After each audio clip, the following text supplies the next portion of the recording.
Good afternoon, everyone. Don Criqui with a 5-time NFL All-Pro, Ahmad Rashad, as the Steelers come into this game with a 2-2 record. Great statistics, Ahmad, but they've lost 2 already. Do you still think they have that championship attitude? Well, Don, the Pittsburgh Steelers are a very proud team with a winning tradition. They feel like they should be 4-0. They've dominated teams the last few weeks everywhere but on the scoreboard, and it's only a matter of time before they put it all together. Terry Bradshaw is now quarterbacking the Steelers now. Cliff Stoudt is. We asked him about that assignment, a tough one here in Pittsburgh.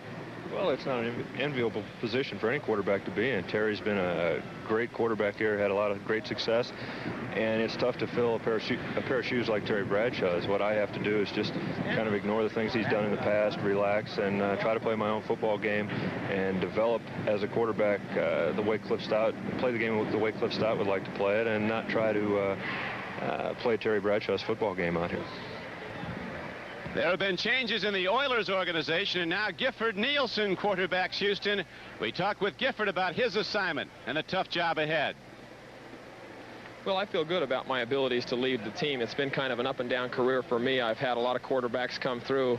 I've remained, and they've all gone, so that's got to be a good sign. I feel really good about being a leader on this team. I feel good about my ability to play in the National Football League, and I'm excited about this opportunity. It's been kind of a difficult situation. It's all been kind of a sudden deal, but we're ready to get after it.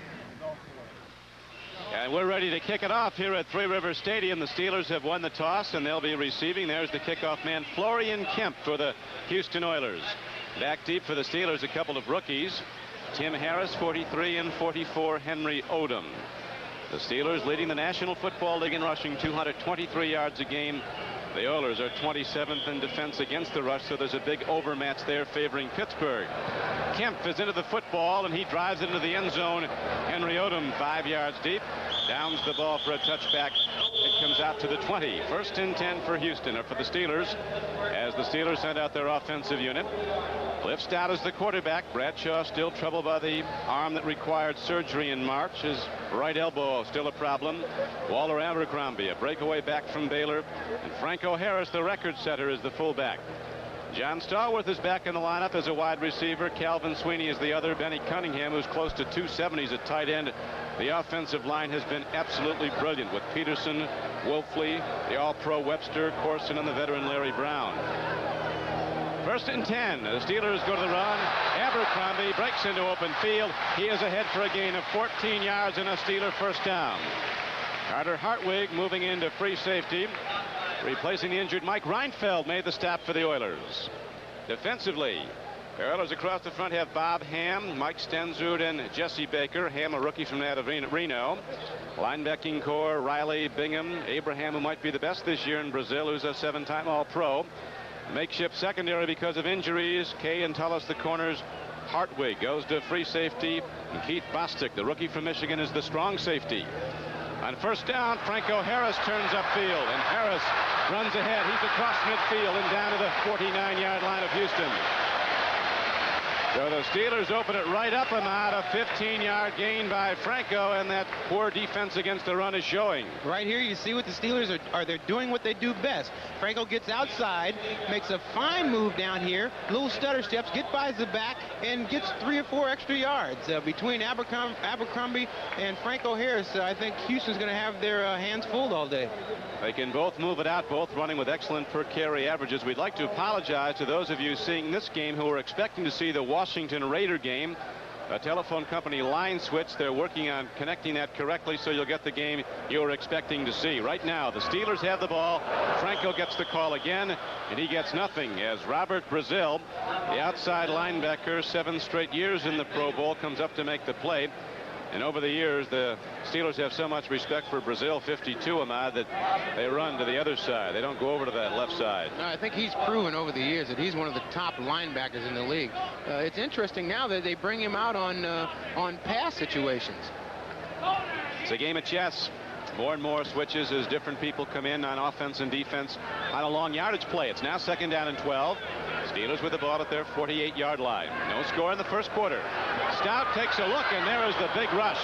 And the Oiler defense rises up after giving up 2 big plays on runs. An 8-yard loss of Stensrud, a 290-pound middle guard from Iowa State, comes a thundering through. And this is what you have to do to an inexperienced quarterback. Anytime you get him in a passing situation, you've got to put pressure on him, and that's just what Houston does. That is real pressure, like 290 pounds worth in Stensrud, and so the Steelers are faced with a long yardage play. 3rd down and 18 to go for the first down. Nickelback is in for the Oilers. Ball positioned at the 42-yard line. Stoudt takes a deep look. He throws, and going for the ball is John Stallworth, the great one from Alabama A&M, catching his first pass of the year on a 3rd and 19 play. He makes a 20-yard reception. Now the great ones know just where they have to go. Exactly. This is what Cliff Stoudt has missed the last 2 weeks. When you get Stallworth in the game, he knows how to run the routes to get to the right spot to get the first down. Let's take a look at another situation. John gets down. He runs. This is a zone they're running here. He gets right inside the linebacker, turns around, makes the reception. They got a first down. Knew right where to go, and the Steelers come up with the big 3rd down play and keep the drive alive. 1st and 10, Pittsburgh, 39-yard line. Steelers go to the run, and Walter Abercrombie, who was Pittsburgh's #1 draft choice a year ago out of Baylor, 5'11", 210, a breakaway threat, gets ahead down to the 35-yard line, a gain of about 4 on the play. It'll be 2nd and a long 6.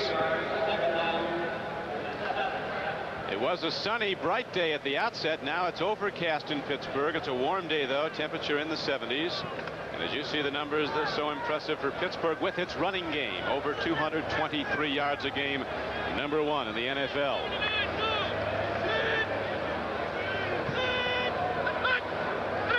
On 2nd and 6, Steelers go to the run. Penalty marker goes down as Abercrombie on a slant comes down close to the 32-yard line. Greg Bingham and Robert Abraham were on the stop. And the preliminary signal by referee Dick Jorgensen is against the Pittsburgh Steelers. Steelers an unusual start here, Ahmad Rashad. They've lost their only preseason game at Three Rivers, and then they've lost their first 2 home games here. A stadium they've won 80% of the time in over the years. It's been incredible, Don. They have just dominated teams as far as statistics go. They lead the league in first downs. They run the ball up and down the field, but they just haven't been able to get in the end zone. Calvin Sweeney in motion a little early, the wide receiver from Southern California. First score of the day in from Chicago. The Bears on a Matsui 13-yard touchdown run out in front of Denver, 7-0. 2nd down and 11 now for the Steelers from the Houston 40-yard line. No score first quarter. Stoudt, big and rangy, and he can run, but not this time as he is sacked for a 2nd time, loses the ball, and Wolfley quickly falls on it. Robert Brazil, the big outside linebacker at 6'4", 250, coming on a blitz. You'll see Robert Brazil come inside. He goes inside to 2 guards, and you see Stoudt is trying to look for his tight end coming over the middle, but it just takes too much time to get open, and they get the sack. Here's another look. Robert Brazil goes by him one time, and then forces the pressure on him, gets the sack. Stoudt very conscious of his interceptions. He has thrown 6 in the 2 losses here at Three Rivers. His overall statistics are excellent, 59% completion. And now the Oilers call timeout. They had Calvin Sweeney on the right flank with nobody against him. I got a little excited there, Don. I saw him step out there, nobody on him. The Oilers finally saw it and called a timeout to check their defense, and we'll be back to Three Rivers Stadium in Pittsburgh, Pennsylvania, with no score on the board right after this.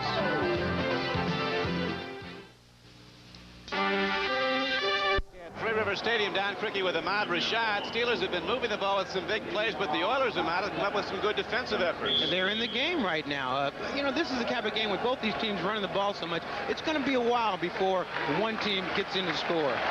Right now, the Steelers break the huddle and ready to go. 3rd down again in long yardage. 3rd down and about 18. Recall the last time Stoudt threw the perfect strike to John Stallworth for the first down. Stoudt has time. He stands in. He lets it rip, and he's low, going for Stallworth again. So the Steeler drive is stopped. 2 sacks greatly aided the Oiler defensive effort, and the punter, Craig Colquitt, comes out. And the only way that either one of these two teams can be effective is they can force the other team to be in a passing situation, because they both have strong running attacks, and if you can throw them the pass, that's probably the weakest part of their offense. Kyle Roaches is back deep for the Houston Oilers, number 85, the leading kickoff return man in the NFL, averaging over 36 yards a try. He broke one for 97 yards and a touchdown against the Steelers in the first game, and now Colquitt floats a high punt down that carries into the end zone. So the Oilers will get their first possession, first and 20, first and 10 at their 20-yard line. A 47-yard punt by Colquitt. And the Oilers on offense have at quarterback Gifford, Nielsen. His running backs are Larry Moriarty, rookie from Notre Dame, and Earl Campbell, the great one from Texas, now in his 6th year, who over the years has only gained 100 yards against the Steeler defense once. That was on a day he carried 33 times. Nielsen taking over. He's outlasted people like Pastorini and Stabler, and now the recently traded Archie Manning. Gifford, Nielsen, the quarterback. Criqui Walls, a flyer from Texas, one of the wide receivers. Handoff goes, and straight ahead is Larry Moriarty. While we have a moment, let's switch to New York, to NFL 83 for an NFL update.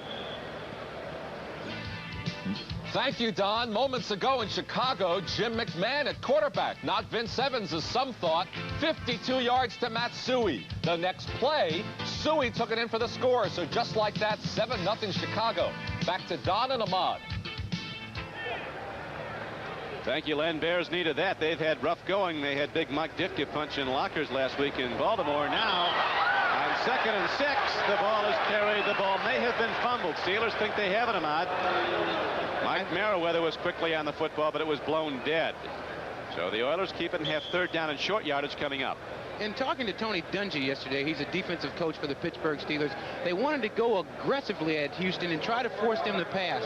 They didn't want to let Earl get the ball or Moriarty get the ball and get 6 or 7 yards on 1st down. They wanted to keep them on 2nd and 6, 2nd and 7. Hasn't worked so far.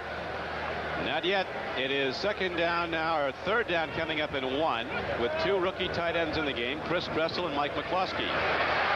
Moriarty carries, works hard, gets across the 30, and with that good power, the Oilers get the 1st down. Defensively, the Pittsburgh Steelers have been very aggressive and very good. They're 2nd overall in the American Conference on defense, 3rd in the NFL, with Goodman, Nelson, and Beasley across the front. Young Merriweather at the one outside linebacker, the veterans Lambert and Taves inside, and Robin Cole on the right outside. Good secondary with a lot of experience with Woodruff and Blunt, the safeties. Now the cornerbacks in Johnson and Shell are the safeties. Earl Campbell turns upfield and gets the ball to the 35-yard line. Talking to Woody Widenhofer, Ahmad, before the game, the assistant head coach and defensive coordinator of Pittsburgh, he said the big reason they've held Earl Campbell down is because they don't over-pursue him. People don't realize what a great cutback runner is. They have their linebackers go wide when he does, a little bit slower, so when he cuts back, he'll run right into the teeth of the defense. That's exactly right, Don, because he's one of the better cutback runners in the league. Cincinnati now out in front of Baltimore in the 1st quarter on a Jim Breach field goal from 19 yards, 3-0 Bengals. 2nd down and 6 coming up for Houston. No score 1st quarter.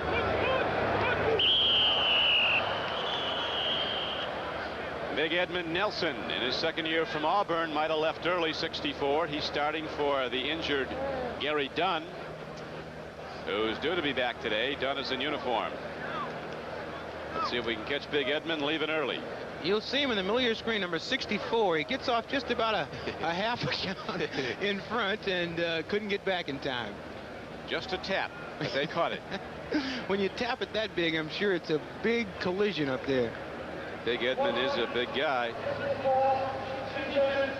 275-pound Edmund Nelson, and so the Oilers now have a 2nd and 1. More scores coming in.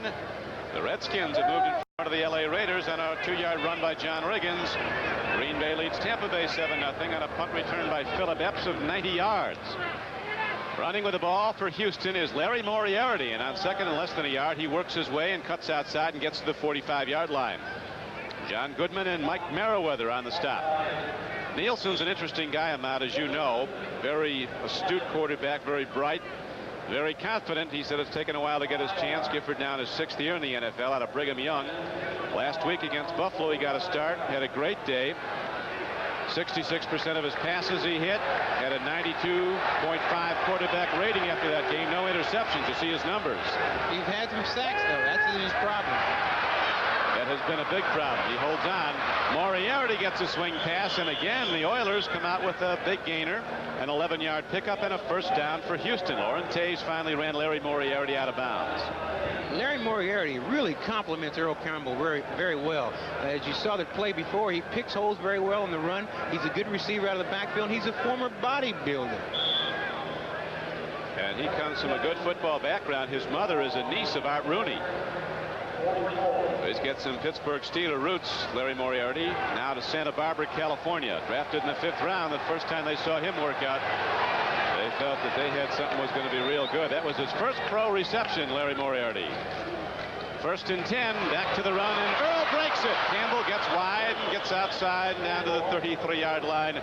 The Oilers coming off the ball beautifully, get an 11-yard gain.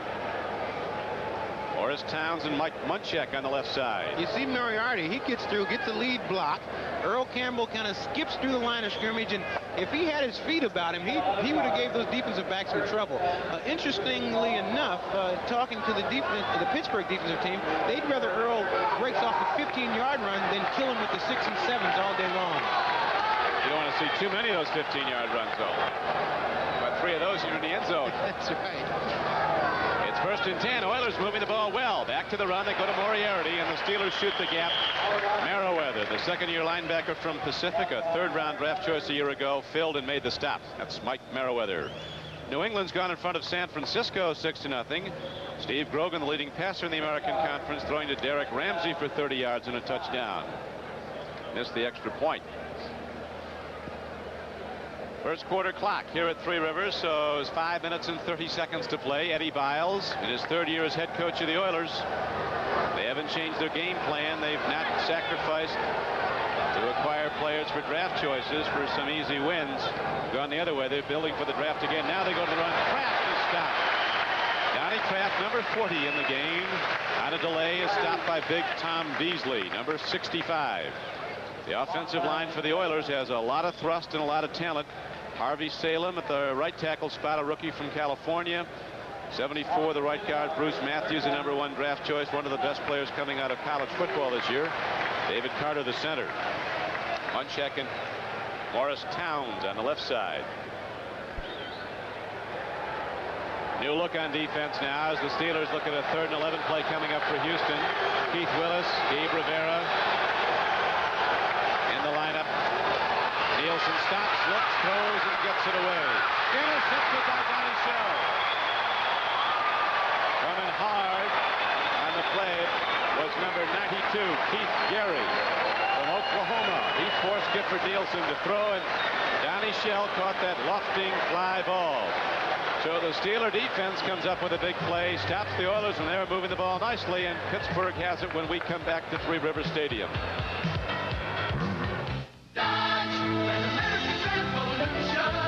There is a revolution on the American road, an automotive revolution led by Dodge. The latest evidence, Dodge Daytona Turbo Z. Backed by standard 550 protection, turbocharged, fuel injected, front wheel drive. The fantastically balanced, performance bred Dodge Daytona Turbo Z.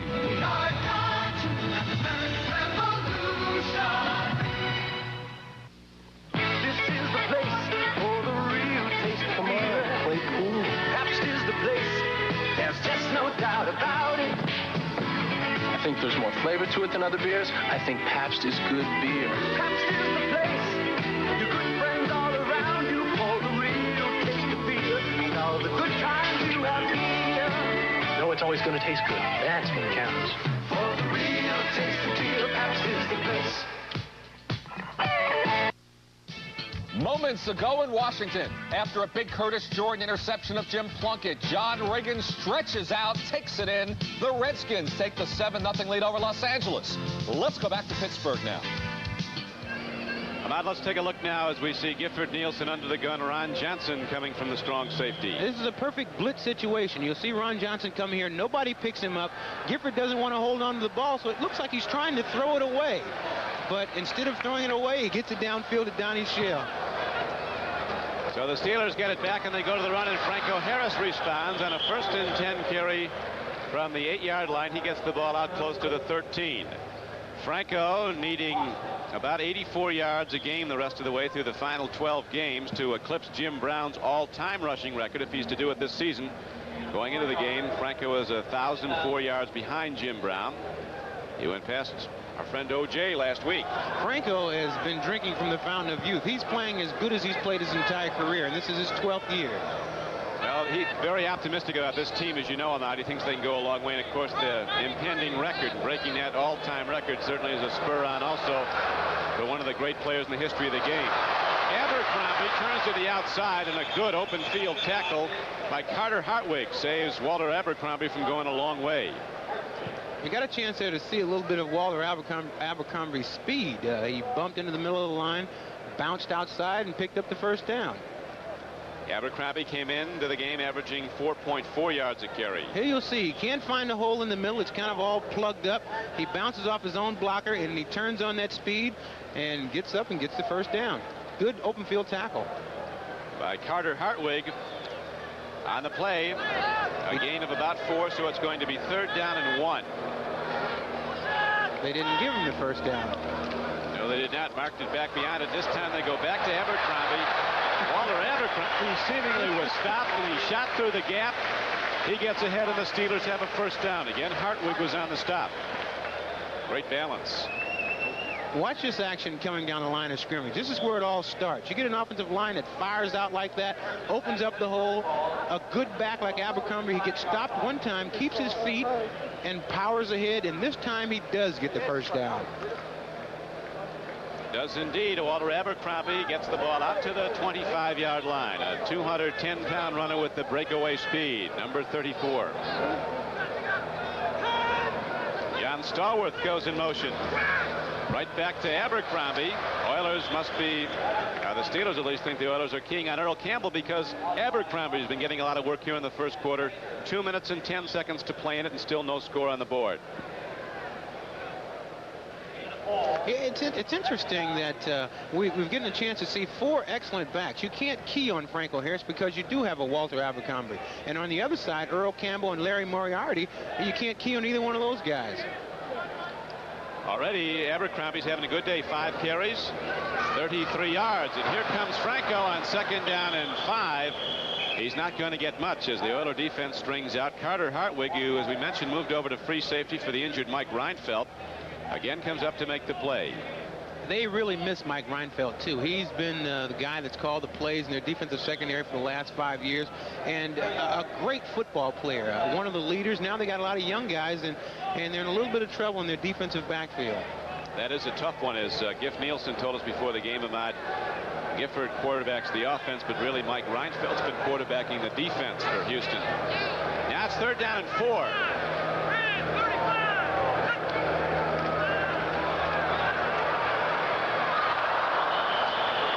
To the wrong side of Calvin Sweeney, and so Cliff Stoudt, as he is in past weeks. Here's some booze here at Three Rivers. Woody Widenhoff was saying before the game, this guy needs one good game to really break open. He said he's got all the ability in the world, and once he has the big game here in Three Rivers, look out. Don, you have to realize that he's playing under the shadow of Terry Bradshaw, but he's also playing without Jim Smith, without Lynn Swann. He's got some inexperienced receivers, and a passing game it has to work together as a group. You've got to know where the receiver's going to run, and the quarterback's got to expect you in certain places. It looked like there he expected the guy to turn outside. He turned inside. Long punt by Craig Colquitt. Carl Groches tries to take it back, and the Steelers, as they've been so dominant over the years on special teams, demonstrated again, coming down to sweep under the return man. 48-yard punt with 51 seconds left to play in the first quarter. We'll be back with the Oilers on offense after this.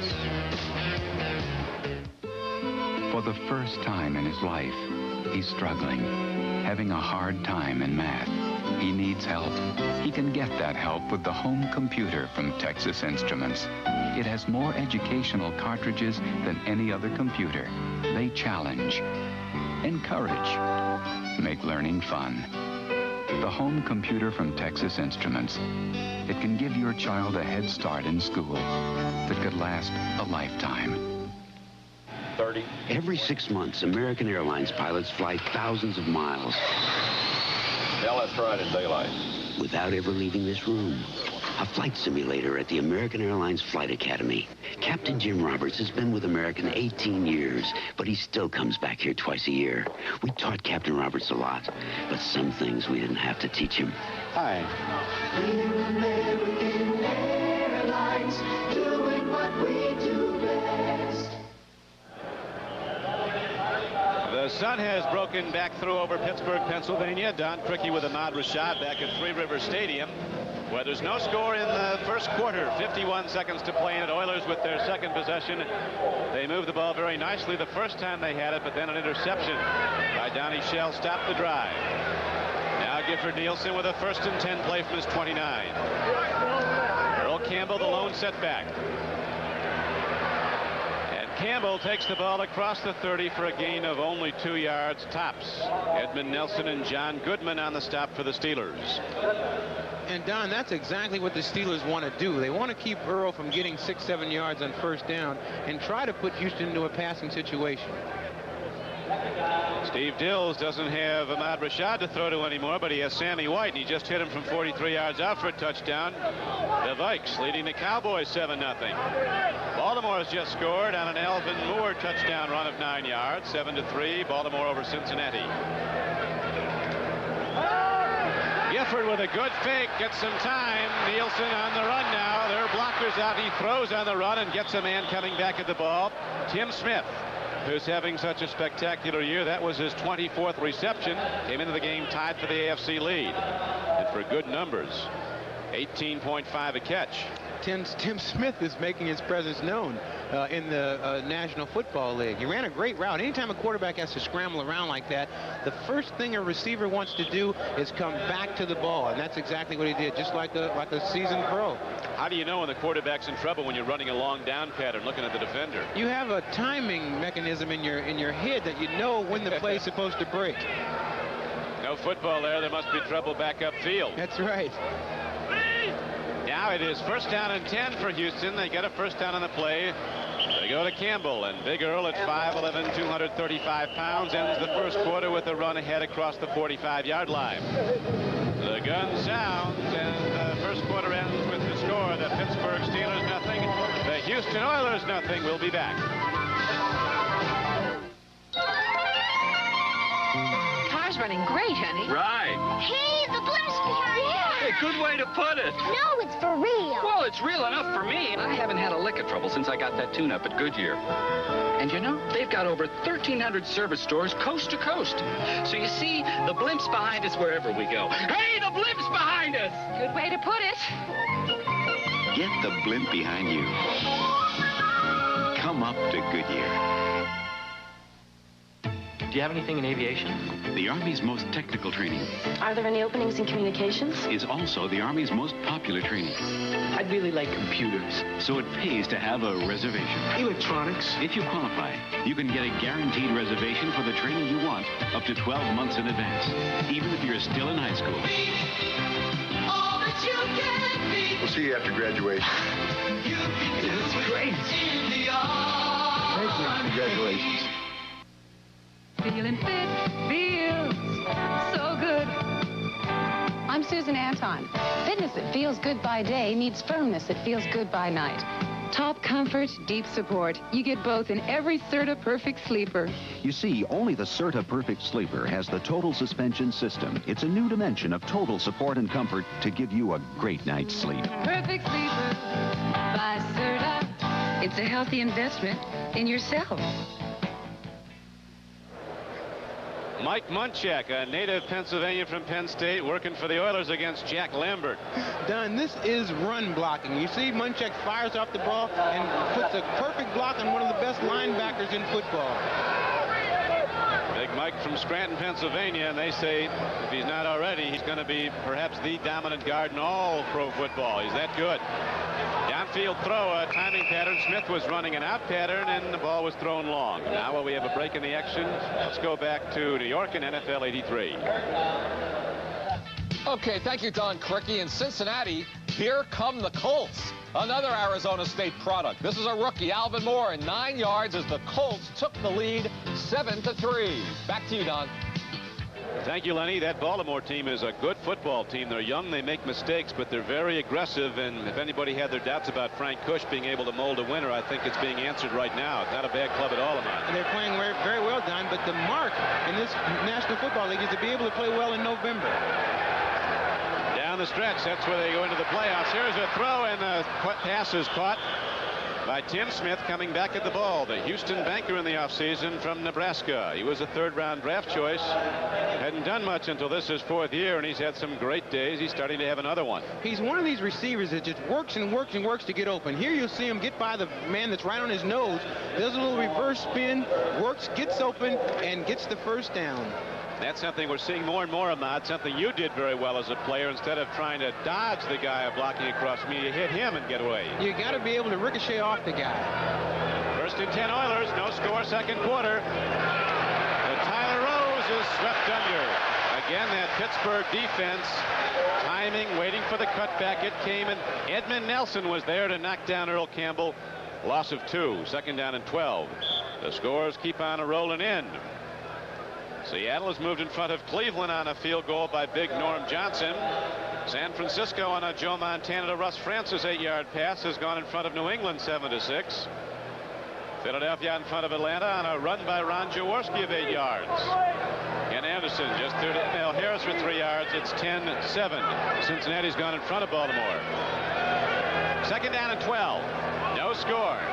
Oilers with the ball. Nielsen stands in, lips it downfield. It's tipped off the hands of one of his tight ends, Chris Dressel, a rookie from Stanford. Let incomplete, and that brings up 3rd in long yardage. So the Steelers get ready for their moves on defense. It's gotten to be, used to be one guy would come in on defense and nod. The nickel back. Now you sometimes see 7 come out in a long yardage play. They've gone back to platooning, but you know that's a very good thing for your football team because everybody gets involved in the game. No one can sit on the sideline and say, well, I'm not going to play today. Everybody gets a chance to play, and the players are so good, it's tough to leave a good player on the bench. This way you get everybody in the game. 49-man rosters, and that's very true. They're using more and more players every year. 3rd down and 12 as Tim Smith goes in motion. From the shotgun, Nielsen stands in, throws, and it's off the fingertips. And incomplete at the 32-yard line. Steve Bryant from Purdue coming across, and he was well covered by Mel Blount, who hasn't lost a thing now in his 14th year. One of the best in the business for a long time is Mel Blount. Watch him work here. He puts a bump on the guy here and just continues to stay with the receiver. A lot of guys, once the guy gets past him, they let him go. But you see Mel's in the air the entire time. Gary Dunn was in the game, and he came in, put the pressure on. Good to see Gary Dunn back, hurt in the Denver game with a knee strain. John James ready to hit the ball for the Oilers. Scansey is back in. Look at this. John James is going to run with the ball. He's going to go a long way, but there is a penalty marker down at the line of scrimmage. So the Oilers pulling out the gaps, looking for their first win of the year. Got a big game, but there is a penalty marker down, and some of the Oilers just spotted it. But we have no indication which way it's going to go. One thing, Don, that's exciting football. That is. That's apparently going to go Pittsburgh's way. Illegal motion is signaled against the Houston Oilers, and so a long run is called back. And it'll again be 4th and 12. That play will be effective for the rest of the season because once you show it once, all the teams that prepare for you, they have to prepare for this. Even though the play didn't work, there was a penalty, it still is a threat that you might run the ball anytime in a punting situation. So they did get something positive out of that play. I like that. Eddie Biles is trying to win football games. Well, he got offense, still 4th down. Mike Holston was called for illegal motion. Eddie Biles looking for a ruling from the back judge. Roy Clymer gives him an explanation that, as you mentioned, they're pulling out the gaps, out the stops, going to the bag of tricks, looking for a football win. The Oilers need one badly, if not one, since September 19th of 1982, 11 straight losses. I don't think John's going to do it again here, though, Ahmad. No, I don't think he'll try twice in a row. I'm sure his heart hasn't stopped pounding yet. End-over-end kick short. Scansey picks it up and fumbles the ball. Free football. Look at it. It's picked up by Merriweather, though. Oilers like big dogs going for a pork chop. But Merriweather saves the day after the rookie Scansey fumbles the punt. Steelers get the ball back, but they'll start deep in their own end when we come back.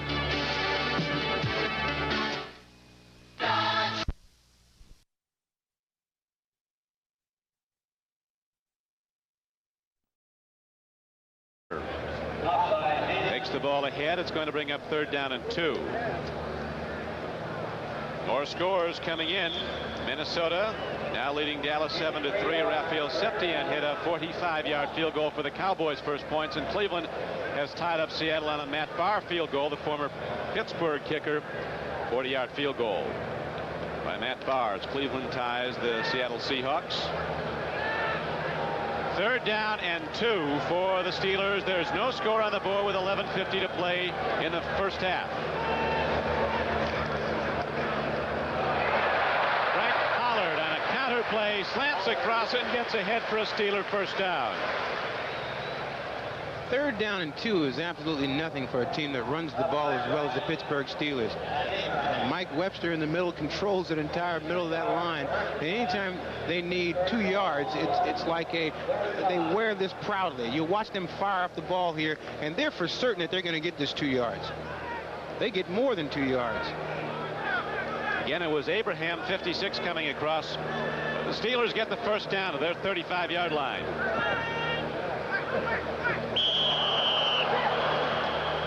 Everybody leaving before the snap of the ball brings in no less than 5 yellow markers, stopping the clock with 11:09 to play in the second quarter. Here's Dick Jorgensen, the referee. Ball start, number 66, offense. You'll see the end on the bottom of your screen jump off sides here. Now, the guy that I feel sorry for is the end on the other side who doesn't know the guy jumped off side. The defender knows it, and he just fires out right in front of you. So the Steelers at the motion penalty are set back to their 30, and now they have first down and 15. What does Cliff Stoudt go to? Tough spot for Pittsburgh. They don't like to be in this situation. Frank Pollard lost his footing trying to cut upfield. They've made major improvements at Three River Stadium, including a new artificial turf field, a little softer than the past ones. A lot softer. They've got a new field here. The problem that they have is the baseball field here. They've got some spots where they put the turf on over the dirt part, and it's got a lot of big ridges in it where guys can trip and fall. You can see home plate there, that circle right in front of the near goal post. And those are inserts. Yeah. Pirates done for the year. More ways than one. Had a good run at it, but didn't quite get there. Abercrombie runs the ball on second down and 17, and he got back about 7 yards, but it's still going to be 3rd and over 10. Bill Kay, one of the cornerbacks, knocked him down. Abercrombie strained a knee in the preseason last year. The first time he got into a scrimmage with the Steelers, they thought, this guy can turn our whole offense around, and they lost him for much of the year. But now he's come back and doing all the good things they expected him to do. A tremendous threat to catch the ball and run with it also. Don, you can see how much confidence they have in their running attack to run the ball on a down like that. Now they've got to throw the ball. 3rd and 11, throw it they do. Stoudt stands in, goes to Stallworth, and again, the man who helped the Steelers to 4 Super Bowl championships goes right where he has to go. A 13-yard reception and another first down for the Steelers and John Stallworth. John Stallworth is the consummate professional. You watch him work here. He knows just how far he has to go to get the first down. He stops, comes back, makes a great possession catch, turns around, gets an extra yard, and the Steelers are out of trouble for the time being. John Stallworth is just a great receiver. You can't say enough about the guy. He really is, and Stoudt said he's going to mean so much returning today, Ahmad, because he is the deep threat they've been missing. He stretches out that whole zone and opens up things underneath for the other receivers. Franco has a problem. Somehow gets out of it and gets ahead for 3 yards. Brazil undercut him, knocked him down to the 49-yard line of Houston. Franco's gained 31 yards on 6 runs today. You're going to get a chance to see, Franco's a big back, but you're going to get a chance to see some of his quickness. He gets out here, finds there's no place to go, reverses his field, and salvages a couple yards when he had nothing. Usually you'll see the little teeny quick backs do that, but as you can see, Franco, as big as he is, he has a lot of quickness. He's big. Came to camp at 240, down to 225. Now in his 12th year for the Steelers, but Franco really has played 13 seasons when you consider all the playoff games he's been in. The all-time leading playoff rusher. Here goes Stoudt. He can go. Cliff Stoudt elects to dive to the 40-yard line to bail out before the defense can come up and take a shot. Cliff Stout's ahead for a first down on a 9-yard gain, and you see how well he's running the ball. The best of all NFL QBs. You know, Terry Bradshaw was considered a good runner, but Stoudt is a much better runner, and they don't have any qualms about him taking off with the ball. They don't think he can get hurt. He's a good quarterback, and he runs like a halfback once he gets out in that open field. He was telling us about before the game. People forget he was an option quarterback at Youngstown State. Ran a lot in college. Chuck Noll in his 15th year sees his Steelers finally get down to the Houston end of the field. No score in the game. Blitz. Stoudt throws, and John Stallworth had to pull up the hamstring that's been troubling him. Apparently tightened up, and John Stallworth knows that his afternoon's probably over. I don't think he actually pulled it all the way, but he felt the twinge, and he couldn't get that extra burst of speed once the ball was up in the air. When you have a bad hamstring like that, you've really got to keep it warm all the time while you're on the sideline, because you never know when it's going to go. He said he could have played last week, but he thought he might have pulled up and been out for 3 or 4 weeks. Now he looks a little dejected as he comes off the sideline. Hopefully it's not a real pull. You know, the hamstring is a muscle most laymen don't really have to worry about, but it's the big muscle in the back of the leg that these well-developed athletes have a big problem with. You can't run without it, that's for sure. And it's the one that goes so often on any fast athletes, the sprinters in track, the wide receivers in football, the tremendous strain they put on it. Franco Harris darting and dodging on 2nd and 10, gets down to the 35-yard line. The Steelers have a long-range field goal kicker, Gary Anderson. Ron Jaworski just passed to Vito Cobb for a 5-yard touchdown, and Philadelphia leads Atlanta 14-0. Tampa Bay Buccaneers in total disarray, going down to their 5th consecutive loss. Harlan Huckleby just ran for a 3rd Green Bay touchdown from a yard out. Don, they're missing Doug Williams more than people realize. He took them to a championship a couple years ago, and now he's gone. They've gone down the tubes. As evidence, no offense today, no points on the board. 3rd down and 6 for the Steelers in a scoreless game. Again, the Oilers come a blitz in, and this time they send the free safety Carter Hartwig along with Robert Brazil. And Cliff Stoudt is swept under again. 3 sacks of Cliff Stoudt. Good game plan. You got an inexperienced quarterback, you got to blitz him, and that's exactly what the Oilers do. Hartwig comes in and makes a great play. Here's another look. He backs up. He doesn't have any time at all to get rid of this ball. They're coming in. Everybody's coming in from all over the field. A couple of good looks. Our producer today for NBC Sports, David Stern, our director, Lou Rainoni, as the Steelers again are taken out of range and have to punt the ball. Carl Rochus is back for Houston.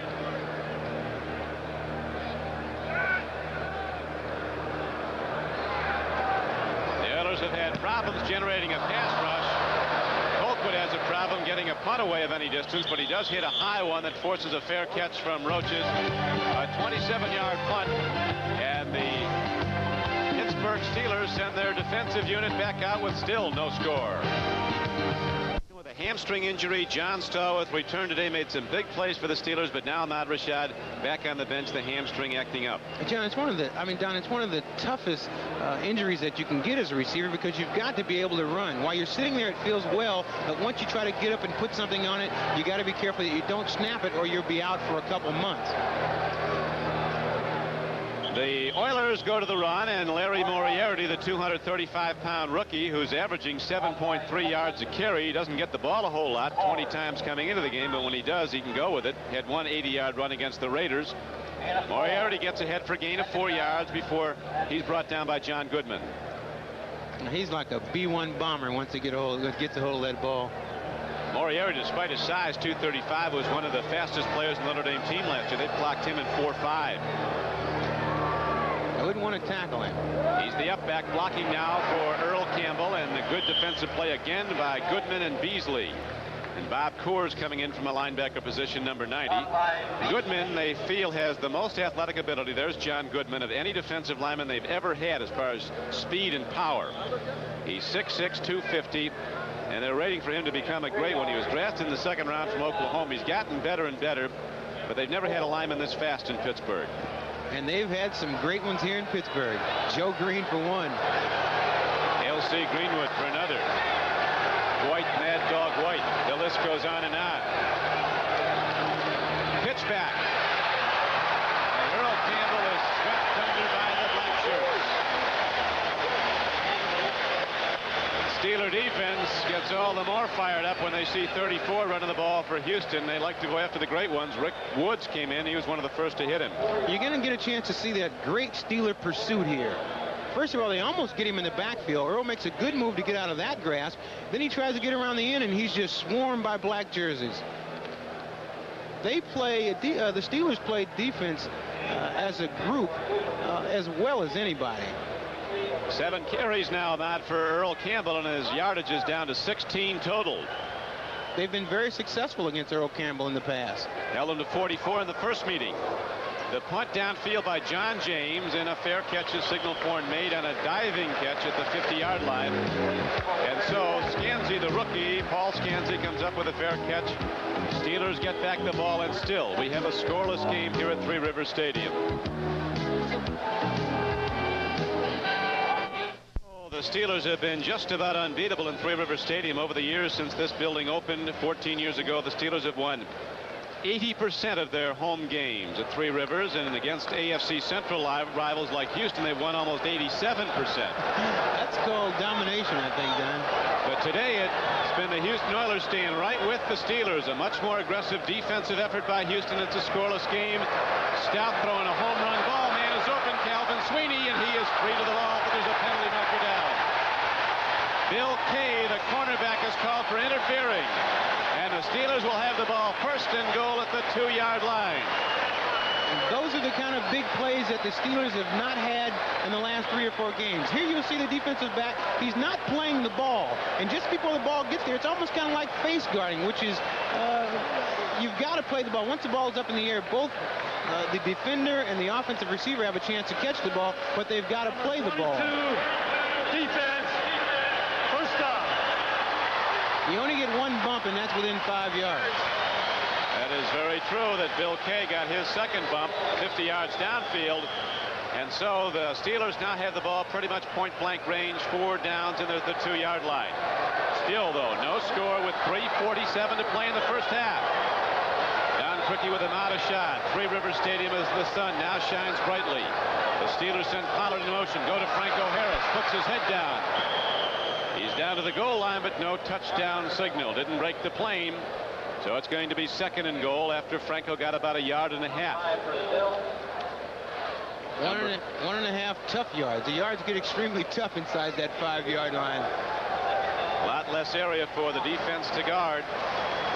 Chuck Noll going to a power alignment now in his offense. Benny Cunningham at 265, one tight end. John Rogers the other. And 2 big backs in the game. Franco Harris and Frank Pollard. Rogers in motion, goes back the other way, straight up the middle. Pollard takes it in. Touchdown, Steelers.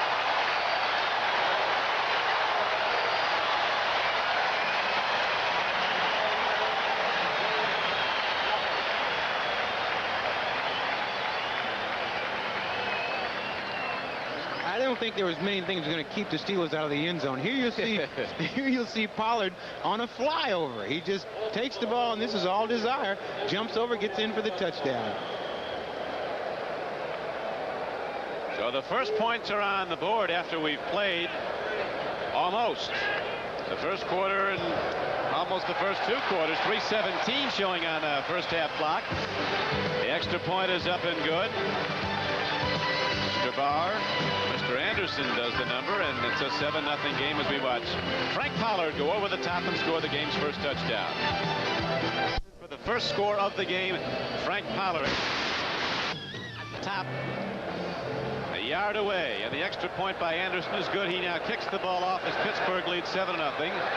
Steve Brown, a rookie from Oregon, takes the ball in the end zone, does not bring it out.